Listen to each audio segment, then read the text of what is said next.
사도행전에 보면은 초대교회 성도들을 향하여 여러 가지 이런 명칭과 표현으로 나타내는 것을 보게 됩니다.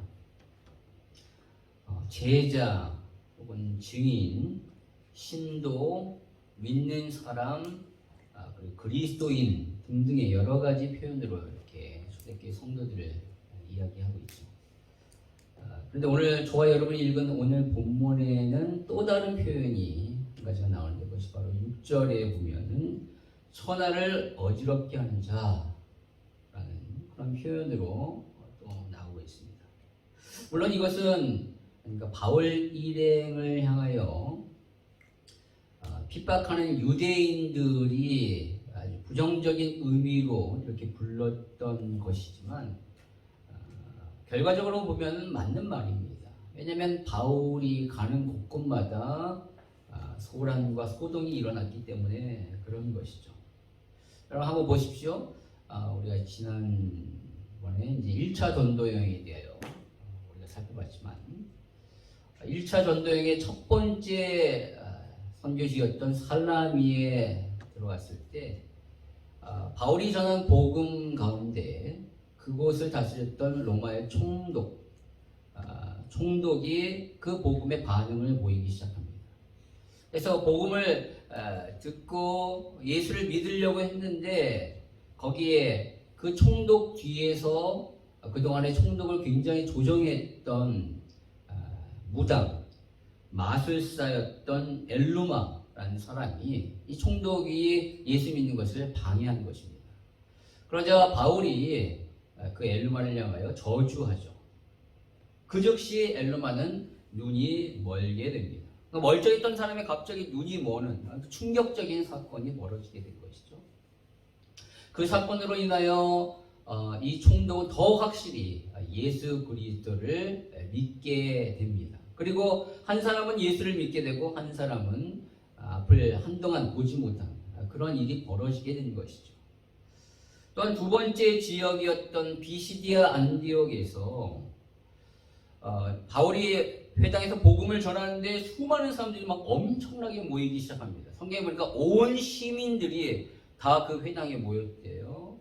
그래서 말씀을 듣는 가운데 너무나도 많은 사람들이 유대인을 비롯한 헬라인들이 막 예수를 믿게 됩니다. 그러자 유대인들이 거기에 있었던 유대인들이 바울을 시기하여 비방을 하고 이 바울을 거기에서 쫓아내죠. 나가라 라고 이렇게 쫓아냅니다.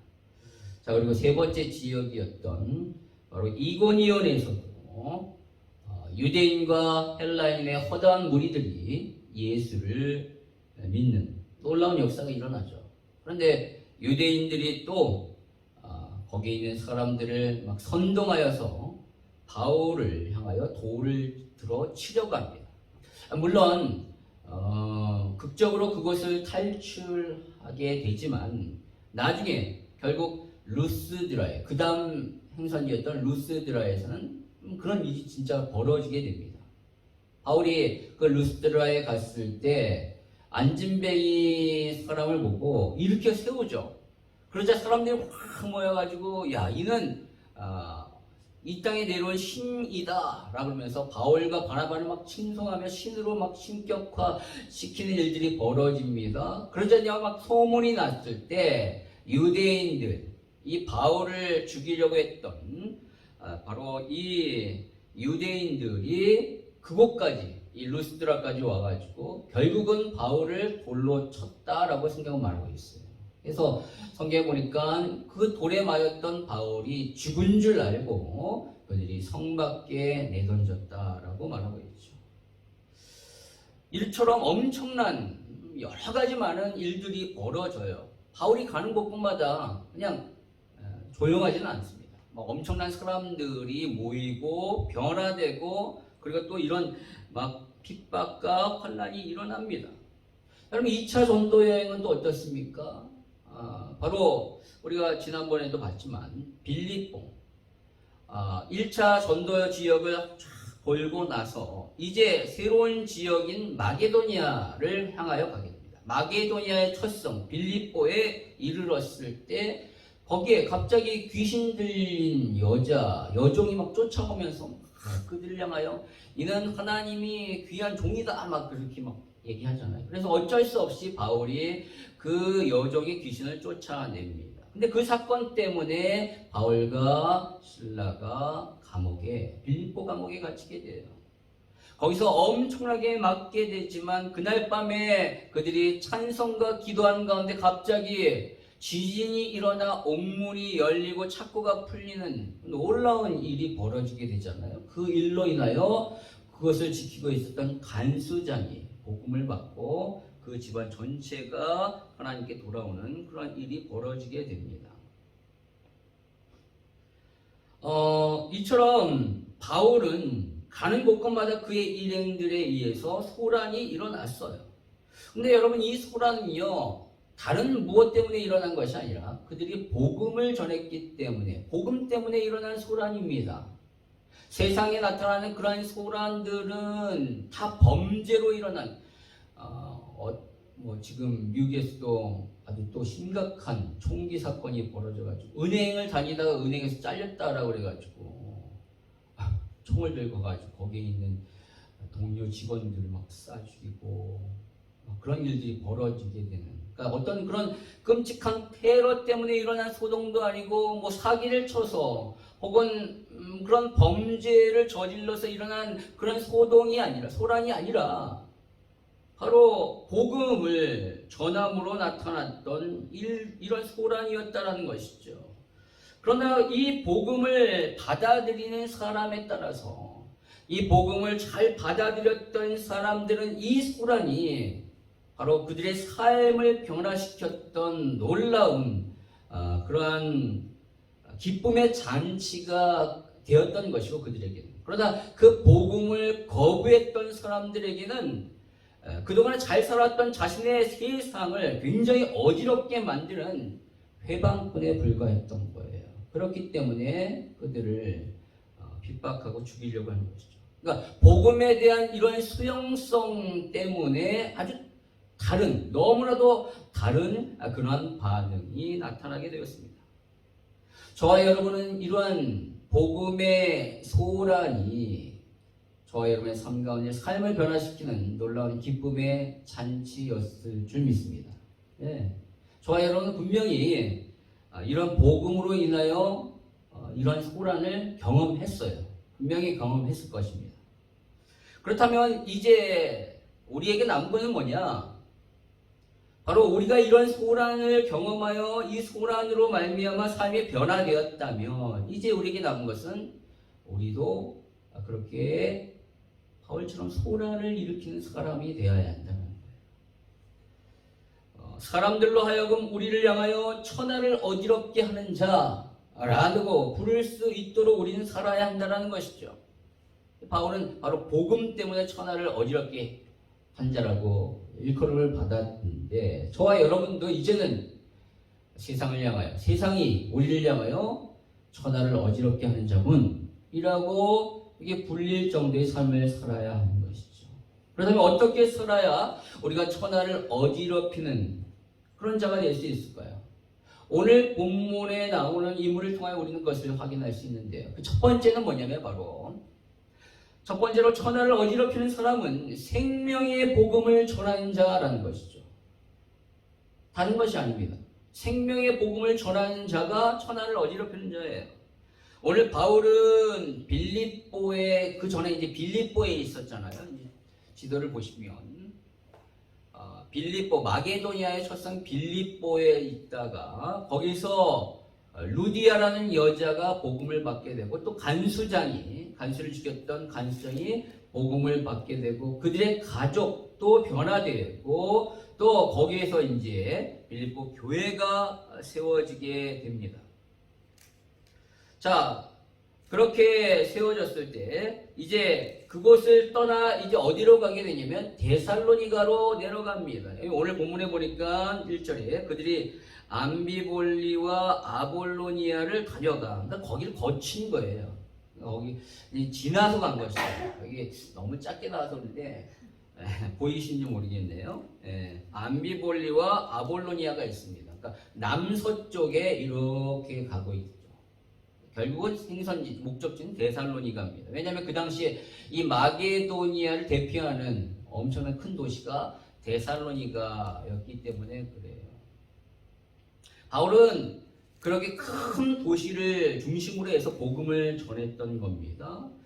드디어 이제 데살로니가에 이르렀을 때 바울은 자신의 관례대로, 오늘 보니까 1절에 2절에 바울은 자신의 관례대로 유대인들이 있는 회당에 들어가 복음을 전했는데 새 안식일 동안 성경을 가지고 강론했다라고 성경은 말하고 있어요. 그가 강론했던 그 핵심은 무엇일까요? 3주에 걸쳐서 바울이 회당에서 성경을 가지고 강론을 했는데 그 강론의 핵심은 뭔가 3절입니다. 우리 같이 한번 읽도록 하겠습니다. 3절 시작. 뜻을 풀어 그리스도가 해를 받고 죽은 자 가운데서 다시 살아나야 할 것을 증언하고 이르되 내가 너에게 전하는 이 예수가 곧 그리스도라 하니. 아멘. 바울은 우선적으로 거기에 회당에 있는 사람들을 향하여 뜻을 풀어, 그러니까 뜻을 풀어 그리스도가 해를 받고 죽은 자 가운데서 다시 살아나야 할 것을 증언했어요. 뜻을 풀었다는 것은 무엇을 가지고 뜻을 푼 것인가? 구약 성경을 가지고 뜻을 푼 것이죠. 바로 구약 성경에 예언된 그리스도. 그리스도는 어떤 분인가에 대하여 이제 설명을 한 겁니다.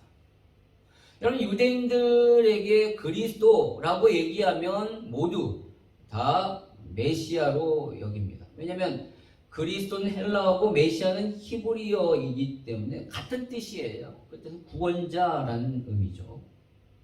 그런데 유대인들이 생각하는 그 구원자는 우리가 가지고 있는 그 구원자의 그 생각과 개념과 다릅니다. 그들에 있어서 구원자는 뭐냐면 지금 이 압제받는 로마 제국으로부터 우리를 해방시키고 우리를 벗어나게 하는 그런 분이 바로 구원자였던 것이죠. 정치적 메시아입니다. 그들은. 그리고 그 옛날 찬란했던 다윗 시대로 다시 돌아가게 만들 그분이 바로 그들이 기다리는 그리스도 메시아였던 것이죠. 왜냐하면 그들은 우리가 생각하는 이 영적인 측면에서의 그런 구원자의 개념이 아니에요. 그들은 하나님 앞에 자신들 유대인들은 선택받은 자이기 때문에 당연히 우리는 천국 간다라고 생각한 거예요. 그렇기 때문에 그들은 현세적인 구원, 지극히 현실의 이 상황을 해결해 줄 수 있는 그런 메시아 그리스도를 구했던 것입니다. 그러나 바울은 그게 아니다라는 거예요. 너네들이 기다리고 알고 있는 그 그리스도는 성경이 말하고 있는 그리스도가 아니다. 성경이 말하는 그리스도는 그런 우리의 현실적인 문제, 정치적인 문제, 이러한 현실적인 문제를 해결하게 오시는 분이 아니라 인간이 해결할 수 없는 가장 근본적인 문제, 영적인 문제를 해결하기 위해 오셨다. 바로 우리의 죄와 저주와 사망의 모든 이 엄청난 문제를 해결하시기 위해 오신 분이 바로 그리스도다. 그렇기 때문에 그분이 해를 받고 죽어야 된다는 거예요. 3절에 나오고 있죠. 뜻을 풀어 그리스도가 해를 받고 죽은 자 가운데 죽어야 된다는 거예요. 왜요? 그분이 우리의 죄 문제를 해결하셔야 될 그리스도이기 때문에 죽어야 된다는 겁니다. 인간은 죄로 말미암아 그 고통을 당하고 죽을 수밖에 없어요. 그게 죄값이죠. 근데 그분이 그리스도로 우리의 구원자로 오셨다면 우리의 죄 문제를 해결할 것은 바로 나의 모든 죄를 자신이 대신 담당하여 내가 받아야 될 그 죄의 고통과 죽음을 그분이 받으셔야 하기 때문에 그래야지 해결할 수 있는 거 아니에요. 바로 그리스도는 바로 그렇기 때문에 죽어야 된다. 해를 받고 죽어야 된다라는 겁니다. 유대인들에게는 이게 있을 수 없는 일이에요. 예. 그리고 또한 그리스도는 죽고 끝나는 것이 아니라 죽어야 되지만 그 사망 가운데 머무를 수가 없고 그 그리스도는 반드시 다시 살아나셔야 한다라는 것을 말하고 있어요. 그래야 우리의 완전한 죄 문제와 과거와 현재와 미래의 모든 영적인 문제, 그런 것들이 해결된다라는 거죠. 왜냐하면 그분이 살아계셔야지만 지금 나의 문제도 해결하실 수 있으니까. 그렇기 때문에 그분은 반드시 그리스도는 부활해야 된다라는 것을 말씀하고 있는 거예요. 바로 바울은 성경이 말하는 그리스도는 이렇게 죽으시고 부활하신 분이어야 한다라고 말하면서 바로 그분이 예수 그리스도다, 예수님이시다라고 말하고 있어요. 바로 얼마 전에 죽은 그분이, 그리고 얼마 전에 다시 살아나신 그 예수가 우리가 그렇게 기다리는 그리스도다, 메시아다라고 말을 하고 있는 겁니다. 그분이 바로 우리를 위하여 죽으시고 부활하신 메시아 그리스도라는 것이죠. 여러분, 이것이 바울이 전한 복음의 핵심입니다. 바로 예수님의 십자가 부활이죠. 우리는 부활주일 때 부활 공동체에 대하여 살펴봤습니다. 바울이 고린도전서를 쓰면서 너무나도 세속화되어 있는 그 땅 가운데 세워진 교회가 너무나 많은 세속의 그런 공격 가운데 막 흔들리고 있을 때 바울이 고린도전서 15장 2절에 이렇게 얘기를 하잖아요. 너희가 만일 내가 전한 그 말을 굳게 지키고 헛되이 믿지 아니하였으면 그로 말미암아 구원을 받으리라 라고 말하고 있습니다. 그러면서 그가 자신이 전한 그 말이 무엇인가 3절 4절에 나오고 있죠. 같이 읽겠습니다. 시작. 내가 받은 것을 먼저 너에게 전하였느니 이는 성경대로 그리스도께서 우리 죄를 위하여 죽으시고 장사 지낸 바 되었다가 성경대로 사흘 만에 다시 살아나사. 아멘. 바로 바울이 전한 그 말, 그 복음이 뭐냐? 예수님이 성경대로 죽으시고 성경대로 다시 살아나셨다. 예수님이 십자가 부활이다라는 것이죠. 바울이 전한 말은 복음이며 그 복음의 핵심은 십자가와 부활입니다. 바로 그 십자가 부활을 통하여 우리가 구원을 받았고 이제 흔들린다면 그 십자가 부활을 통하여 견고하게 설 수 있다라고 바울은 말하는 거예요. 바울은 가는 곳곳마다 바로 다른 거 얘기하는 것이 아니라 바로 이 사실만을 전하는 겁니다. 사도행전에 나오는 바울이 전한 모든 메시지에는 모두 바로 이 십자가 부활이 반드시 들어있습니다. 빠진 적이 없어요. 심지어 그가 사도행전 26장에서 아그리빠 왕 앞에서 자신의 간증을 얘기하거든요. 내 삶이 어떻게 변했는가. 그 간증을 얘기할 때도 이것을 십자가 부활을 얘기합니다. 사도행전 26장 22절 23절 하나님의 도우심을 받아 내가 오늘날까지 서서 높고 낮은 사람 앞에서 증언하는 것은 나의 증언은 바로 이것인데 선지자들과 모세가 반드시 되리라고 말한 것밖에 없다.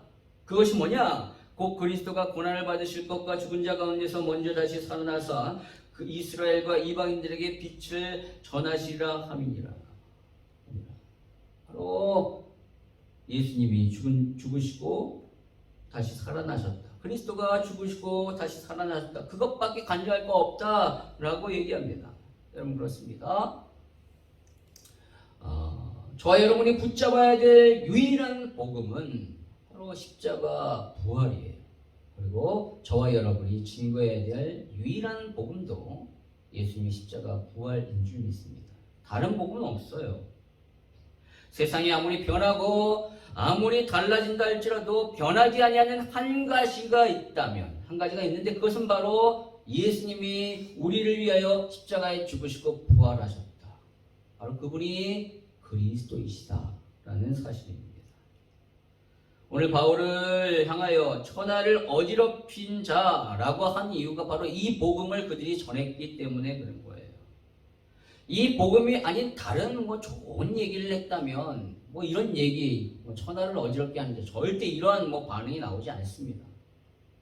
오직 복음을 전했기 때문에 이러한 그런 게 불리어진 게 된 것이죠. 자, 우리 역시도 이제 천하를 어지럽히는 자가 돼야 되는데 어떻게 해야 된다고요? 복음을 전해야 한다는 거예요. 바로 이렇게 복음을 우리가 전하기 위해서는 어떻게 해야 되는가? 그리스도를 더 깊이 알아야죠. 더 깊이 알아야 됩니다. 바울은요, 서신서를 통하여 예수 그리스도의 이 십자가 부활에 대하여 아주 깊이, 아주 심도 있게 얘기합니다. 오늘 이 사도행전에 나오는 것처럼 회당이나 공중 앞에서 사람들에게 전체적으로 복음을 선포할 때는 오직 예수 그리스도의 십자가 부활만을 아주 명쾌하게 그것만 핵심으로 그렇게 확 전했던 것이고, 바로 이 십자가 부활을 받아들여 구원받아 교회 일원이 된 사람들을 향하여서는, 이제 교회를 향하여 쓴 그 편지에서는 아주 심도 있는 십자가 부활이 무엇인가에 대하여 바울이 서신서를 통하여 이렇게 서술하고 있는 거예요. 그렇기 때문에 저와 여러분은 이 사도행전을 이제 나중에 하면서 마칠 때 이후에 우리가 서신서를 통하여 우리는 더욱더 깊이 예수 그리스도의 십자가 부활에 대해 아주 심도 있게 서신서를 통하여 살펴보고자 합니다. 왜냐하면 우리는 복음을 전해야 될 사람이기 때문에, 복음을 전해서 천하를 어지럽혀야 할 사람이기 때문에 그렇습니다. 바로 천하를 어지럽히는 자는 이 생명의 부활을, 이 복음을 전하는 자입니다. 자, 두 번째, 성경이 말하는 천하를 어지럽히는 자는 누구인가? 이 복음을 위하여 희생하는 자입니다.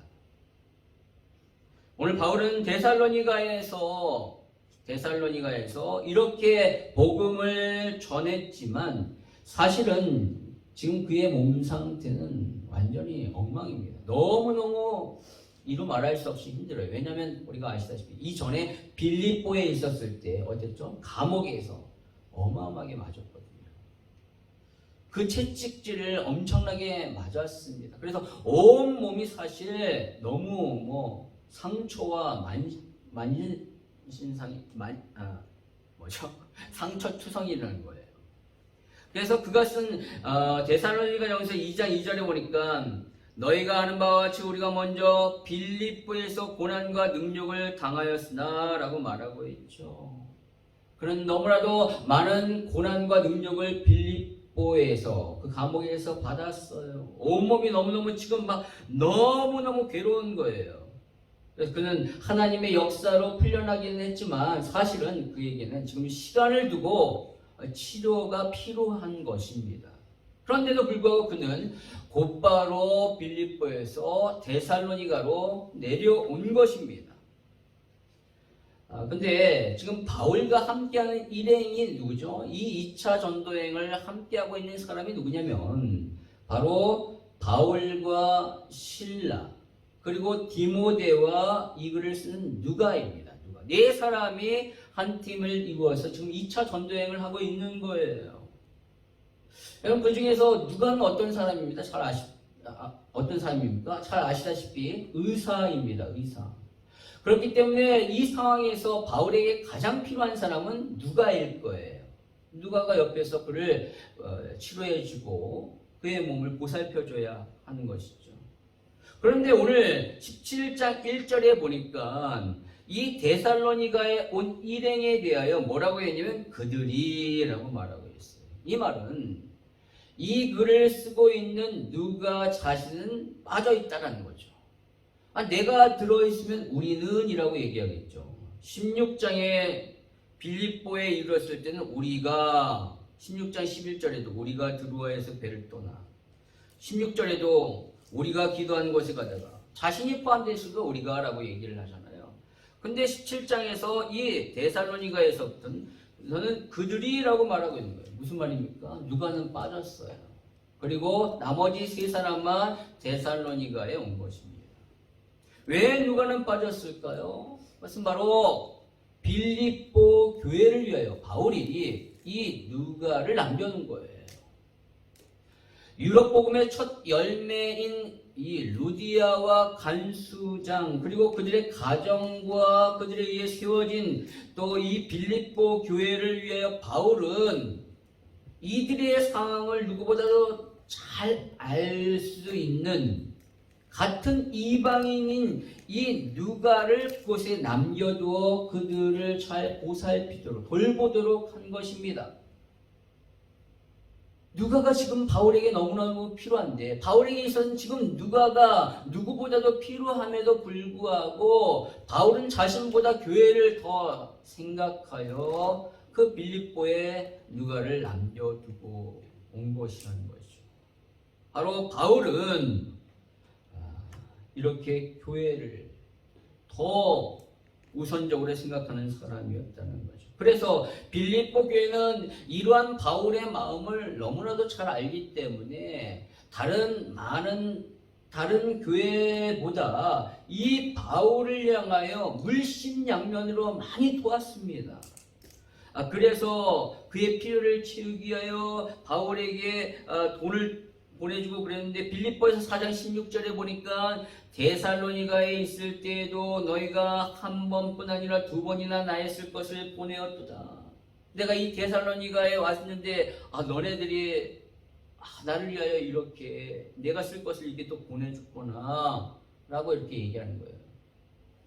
이처럼 바울은요 복음을 위하여 희생하는 사람입니다. 복음을 위하여 자신의 만족과 안위를 위하여서가 아니라 복음을 위하여 교회를 위하여 희생하는 사람이에요. 또한 오늘 본문에 보면 복음을 위하여 희생한 한 사람이 나오는데 그가 바로 야손입니다. 야손. 오늘 바울이 전한 이 복음을 듣고 이 데살로니가에 있었던 사람들이 4절에 보니까 그 중에 어떤 사람 곧 경건한 헬라인의 큰 무리와 적지 않은 귀부인도 권함을 받고 바울과 실라를 따르나 라고 말하고 있죠. 여러분 회당에서 복음의 말씀을 전했어요. 근데 회당에는 주로 유대인들이 있지만 디아스포라 유대인들이 있지만 거기에는 이런 디아스포라 유대인들로 인하여 하나님 신앙을 갖게 된 헬라인도 있어요. 경건한 헬라인이라고 말하죠. 경건한 이방인들. 그리고 여기 보니까 그렇게 하나님에 대하여 관심이 있어서 회당에 오는 그러한 귀부인도 있었다라고 말하는 겁니다. 그런데 바로 오늘 바울이 세 번에 걸쳐서 안식일날 와서 말씀을 통하여 그리스도를 증거했을 때 그들의 마음에 이제 충격을 받은 거예요. 어디에서 듣지 못했던 그동안의 회당에서 유대인 랍비들에 의해서 전혀 듣지 못했던 이 놀라운 복음을 듣고 나서 이들이 충격을 받아서 바로 바울이 전한 이 예수를 믿고 그러니까 바울과 실라를 따랐다라고 말하고 있습니다. 바로 그렇게 따랐던 사람 중에 한 사람이 야손이라는 거예요. 야손. 근데 여러분 여기서 따랐다라는 것은 단순히 그들을 쫓아다녔다라는 의미가 아니라 바로 바울이 전한 이 복음에 합당한 삶을 살았다라는 겁니다. 그러니까 제자로서 그 말씀에 합당하게 따라 살아갔다는 거예요. 진짜 그들은 예수를 믿고 온전히 삶이 변화되게 되었다라는 것이죠. 여러분 삶이 그렇게 변화됨으로 말미암아 여기 보니까 굉장히 많은 사람들이 그렇게 된 거잖아요. 적지 아니하는 귀부인들이 그렇게 변화되니까 어떻게 됩니까? 그들만 변합니까? 그들 가정도 영향이 미쳐지고 그들의 영향력이 있는 사람이니까 그들을 통하여 이 데살로니가에도 변화가 일어나게 되는 거예요. 그야말로 복음으로 말미암아 이 지역이 소란이 일어나게 되는 거죠. 근데 이 소란은 너무나도 좋은 소란인 것이죠. 자, 그러자 어떤 반응이 일어납니까? 이렇게 복음으로 인하여 변화된 사람이 있는가 하면 이렇게 복음을 전함으로 말미암아 이 변화를 너무나도 싫어하는 유대인들이 시기하여 어떻게 하냐? 저작거리에 있는 깡패들을 불러서 이 바울 일행을 잡으려고 한 겁니다. 그런데 발견하지 못하여서 오늘 어떻게 했냐면 야손이라는 사람과 그의 형제들을 잡아온 거예요.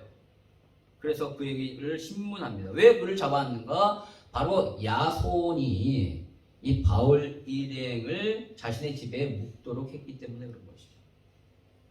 그는 데살로니가에 있어서 구원의 열매이고 복음을 듣고 구원받은 구원의 열매이면서 바울 일행을 너무나도 선한 마음으로 극진히 자신의 집에 모셔서 그가 머물 수 있도록 한 그런 사람이었다는 거예요.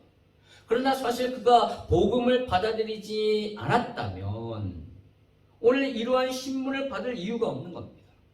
또한 오늘 9절의 말씀에 보니까 그가 잡혀온 읍장들에게 보석금을 주고 풀려나게 되는데 얼마인지는 몰라요. 어쨌든 보석금을 주고 풀려나게 되는데 그가 만약에 복음을 받아들이지 않았다면 이런 보석금을 줄 이유가 없는 것이죠. 바로 지금 그는 이 야손은 복음 때문에 여러 가지 어려움과 손해를 입은 것입니다. 그렇다면 그가 내가 복음을 괜히 받았네 라고 생각하여 이 복음을 자신에게 어려움을 주고 손해를 입힌 이 복음으로부터 떠났을까요? 그렇지 않습니다.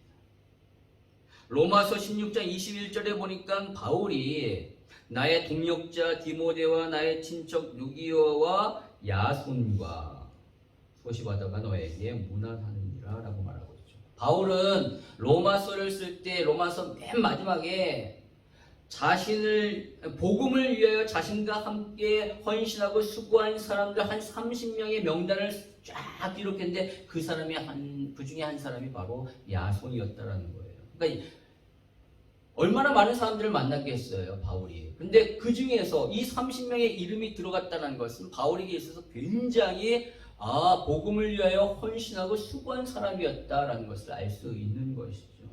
바로 이처럼 야손은 바울이 떠난 이후에도 이 데살로니가 교회를 위하여 이 데살로니가 복음화를 위하여 헌신했던 사람이었다는 거죠. 희생하며 헌신했던 사람입니다. 여러분 데살로니가의 유대인들의 박해는 굉장히 심했습니다. 오늘 결국은 바울 일행을 발견하지 못하게 돼요. 그리고 바울이 이제 다음 행선지가 어디냐면 베레아로 넘어가게 되는데 그것을 알고 이 데살로니가 유대인들이 거기까지 쫓아가 이제 잡으려고 한 거예요. 그 정도로 핍박이 아주 강했습니다. 이렇게 강한 핍박에 이 데살로니가에 세워진 교회, 이 핍박 가운데서도 이렇게 세워진 이 데살로니가 교회는 성경에 보니까 너무나도 아름답고 견고하게 세워져요.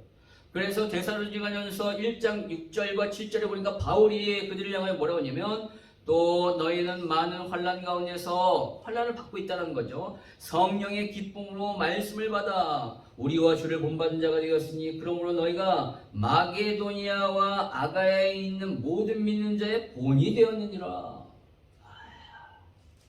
지금 마게도니아에서 이 가장 큰 데살로니가에 세워진 이 교회가 이 마게도니아와 아가야의 본이 될 정도로 너무나도 아름답고 견고하게 세워진 거예요. 바울은 유대인들의 핍박으로 말미암아 그렇게 오래 이곳에 머무르지 못했거든요. 그럼에도 불구하고 그 잠깐의 시간 동안 복음을 전했을 때 이 복음을 받아서 세워진 이 교회가 마게도니아와 아가야의 모든 믿는 자의 본이 될 정도로 아주 견고하게 세워졌다라는 것.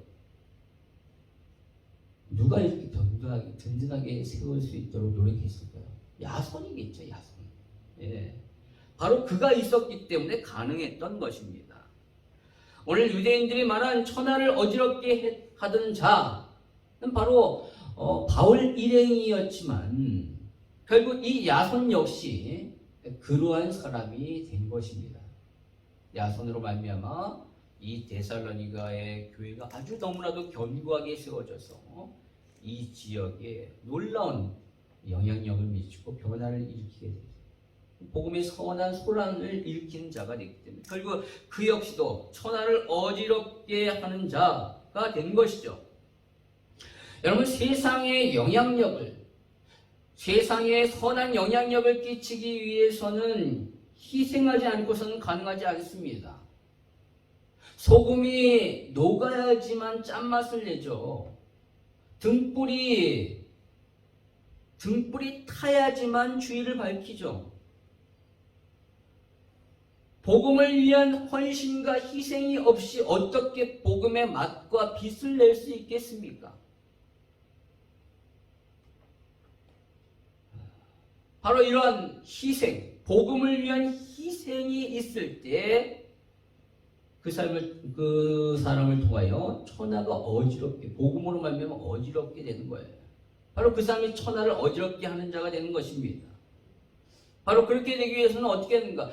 그리스도를 깊이 만났을 때 가능해요.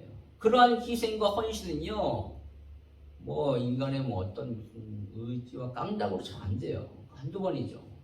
근데 예수님을 너무 깊이 막 체험하면 헌신하고 싶고 희생하고 싶은 거예요. 보시다시피 성경에 나오는 마리아가 그랬잖아요.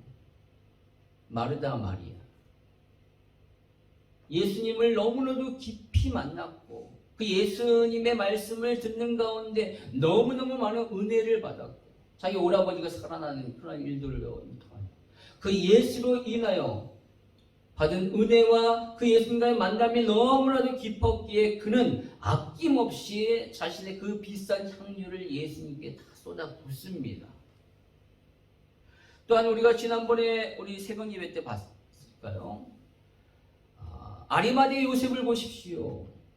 그가 예수 그리스도를 아주 깊이 만나고 체험했기 때문에 자신을 위하여 받던 그 자기 무덤을 아낌없이 예수를 위하여, 예수님을 위하여 드리지 않습니까? 그러한 희생을 하게 되는 거예요. 빌립보에 있었던 그 루디아도 바울이 전한 복음을 통하여 예수를 깊이 만남으로 말미암아 바울 일행을 강권하여 집에 묵도록 했고 결국은 자신의 집을 헌신하여 빌립보 교회가 된 거예요. 간수장 역시 거기에 있었던 그 빌립보의 간수 역시도 바울이 전한 이 복음을 통하여 예수를 깊이 만남으로 말미암아 그날 밤에 바울과 실라를 자기 집에 초대하여 그의 아픈 곳을 닦아주고 치료하고 그들을 위하여 음식을 차려줬어요. 아니 간수가 어떻게 죄수를 자기 집에 초대하여 이렇게 할 수 있어요? 예수를 깊이 만났기 때문에 그런 일이 벌어지게 되는 것이죠.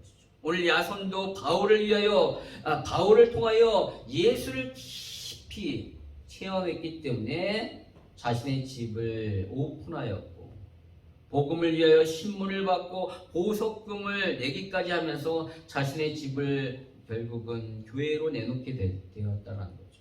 예수를 깊이 체험했기 때문에 그런 겁니다. 저와 여러분도 예수를 깊이 체험하기를 원합니다.